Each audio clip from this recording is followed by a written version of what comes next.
കുറേ ആയി ഒരു മൈക്ക് എടുക്കണം എന്ന് വിചാരിക്കുന്നത്. അപ്പം നമ്മൾ മൈക്ക് ഉപയോഗിച്ചിട്ടുണ്ട്. പിന്നെ ഒരു ഡിജിടെക്കിൻ്റെ ഏകദേശം 4500 രൂപ വരുന്ന ഒരു മൈക്കായിരുന്നു നമ്മൾ ഉപയോഗിച്ചത്. അപ്പോൾ പുറമെന്ന് കുറച്ച് അഭിപ്രായങ്ങളൊക്കെ വന്ന് സൗണ്ടിന് കുറച്ച് ഡെപ്ത് കുറവാണല്ലോ എന്ന്. അപ്പോൾ അന്നേ വിചാരിക്കുന്നുണ്ട് ഒരു മൈക്ക് എന്തായാലും വാങ്ങണമെന്ന്. അപ്പം അങ്ങനെ ഒരു 10-20 ദിവസം മുമ്പ് മൈക്ക് അന്വേഷിച്ച് പല ഷോപ്പുകളിലും പോയി. സാധനം കിട്ടിയില്ല. സാധനത്തിന് നല്ല ഡിമാൻഡാണ്.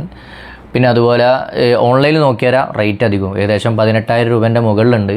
ഷോപ്പിലും 10-16,000 രൂപ ഷോപ്പിലും കൊടുക്കണം. അപ്പം പൈസ കൊടുക്കുന്നതെന്നല്ല, പൈസ കൊടുക്കുന്നതിന് പ്രശ്നം കാര്യങ്ങളൊന്നുമില്ല, പക്ഷേ സാധനം കിട്ടാനില്ല. അങ്ങനെ നമ്മളൊരു സുഹൃത്ത് വഴി പുറത്തുനിന്ന് സംഭവം ഇമ്പോർട്ട് ചെയ്തു, സാധനം എടുത്തി. ഇപ്പോൾ അതിൻ്റെ അകത്താണ് വീഡിയോ ചെയ്യുന്നത്. അപ്പോൾ ഡെപ്തും കാര്യങ്ങളൊക്കെ എത്രത്തോളം ഉണ്ട് എന്നുള്ളത് മനസ്സിലാവും.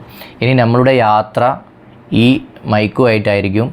നല്ല സൗണ്ട് ക്വാളിറ്റി നിങ്ങളിലേക്ക് എത്തിക്കാൻ നമുക്ക് പറ്റും. അപ്പം ഹോളിലാൻഡിൻ്റെ ഈ സാധനമാണ് നമ്മൾ എടുത്തത്. കണ്ടോ, ഹോളിലാൻഡ് ലാർക്ക് M2 എന്ന പ്രൊഡക്റ്റാണ്. പിന്നെ ബട്ടൺ ടൈപ്പിലാണ് സാധനം വരുന്നത്.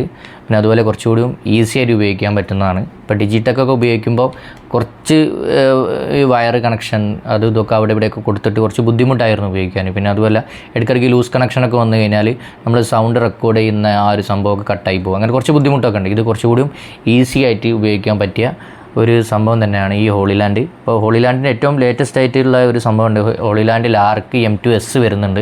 അപ്പോൾ നമ്മൾ അതിൻ്റെ നേരെ ചുവട്ടുള്ള ബ്രാൻഡ് തന്നെയാണ് എടുത്തത്. അതാണ് എനിക്ക് കുറച്ചുകൂടി ഇഷ്ടമായത്. ഒരു ബട്ടൺ ടൈപ്പാണ് വരുന്നത്, കുറച്ചുകൂടി ഈസി ആയിട്ട് ഉപയോഗിക്കാൻ പറ്റുമെന്ന് തോന്നി, അതുകൊണ്ടാണ് ഇതെടുത്തത്. അപ്പം ഇനി ഞങ്ങൾ നിങ്ങളിലേക്ക് എത്തിക്കുന്ന എല്ലാ കാര്യങ്ങളും നല്ല സൗണ്ടോട് കൂടിയിട്ട് തന്നെ ആയിരിക്കും എത്തുക. അപ്പോൾ നിങ്ങളുടെ എല്ലാവരുടെയും സപ്പോർട്ട് കാര്യങ്ങളൊക്കെ വേണം. പുതിയ കാര്യങ്ങളും അതുപോലെ നിങ്ങൾക്ക് ഇൻട്രസ്റ്റ് ഉള്ള പല കാര്യങ്ങളും ഞങ്ങൾ നിങ്ങളിലേക്ക് എത്തിക്കാൻ മാക്സിമം ശ്രമിക്കും. അപ്പം എല്ലാവരുടെയും സപ്പോർട്ട് നമുക്ക് അനിവാര്യമാണ്. ഓക്കെ.